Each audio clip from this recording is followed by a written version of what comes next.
So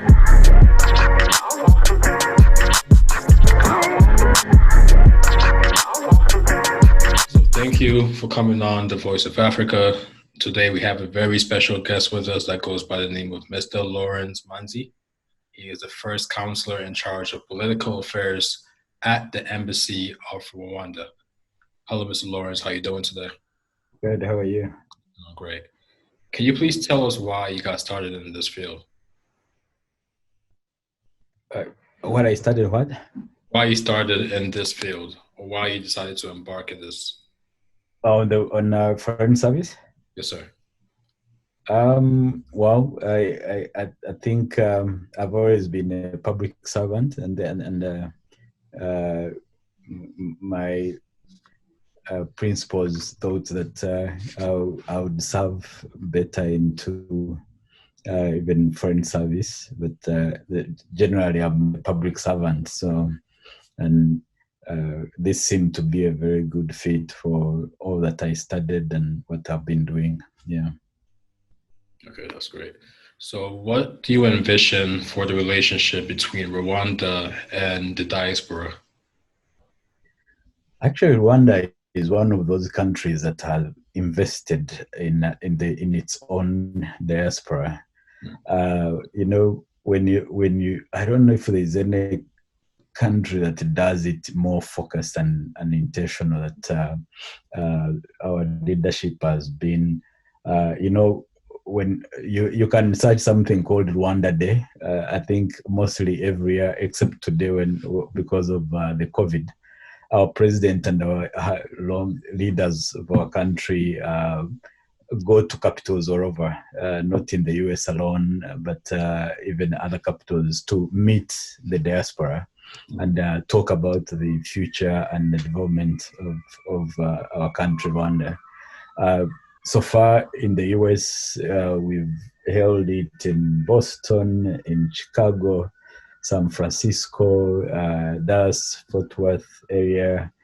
So it's been something that we look forward to, but also we are among the few countries that actually give a voice to our diaspora, because even during elections, both presidential and others, we allow our diasporas to vote, to say who they want to lead their country. So we actually we have in Rwanda, we have about 4 regions and the city of Kigali. We call this the 6th region.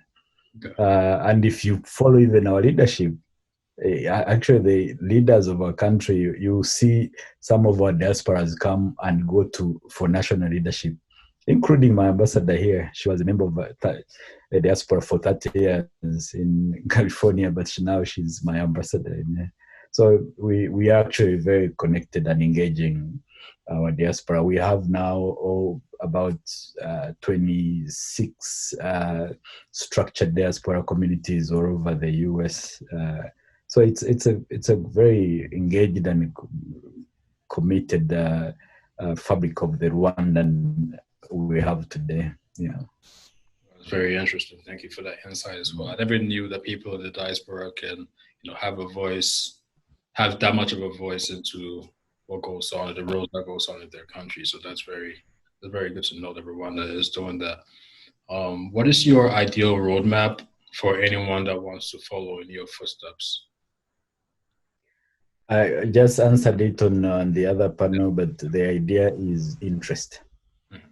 It starts with you as a person to be interested in, first of all, public service, because it's all in that idea of serving the general good of our countries. And then, of course, even being interested of what is happening in other countries, having engaged with other global communities than just closer communities, I can say. But that level of paying interest and being able to register and come be part of the general public service, that is the best way to lead someone to foreign service.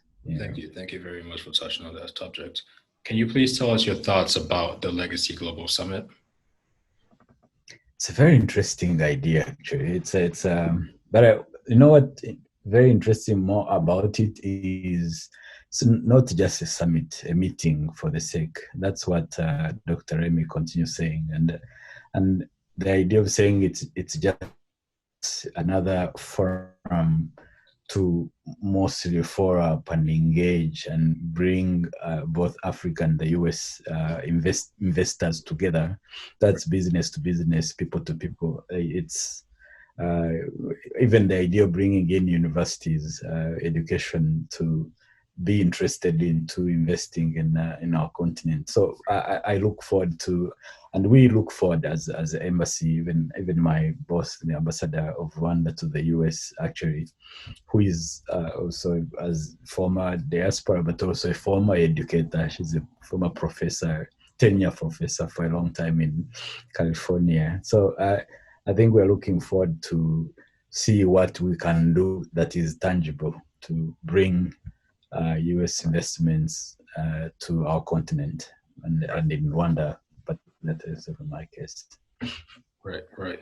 Yeah, so thank you, Mr. Lawrence. I hope that, every plan or every goal that you have after this event is able to come to fruition at some point in the future, and we can continue to collaborate together. Thank you. And continue being the voice for Africa, the good voice. Choose to be the good voice for Africa. There are so many who are saying that, but I think you stand on that idea of giving people the context and the image of Africa as should be known. Then it would be a beautiful thing. Yeah. Thank you, sir. All right.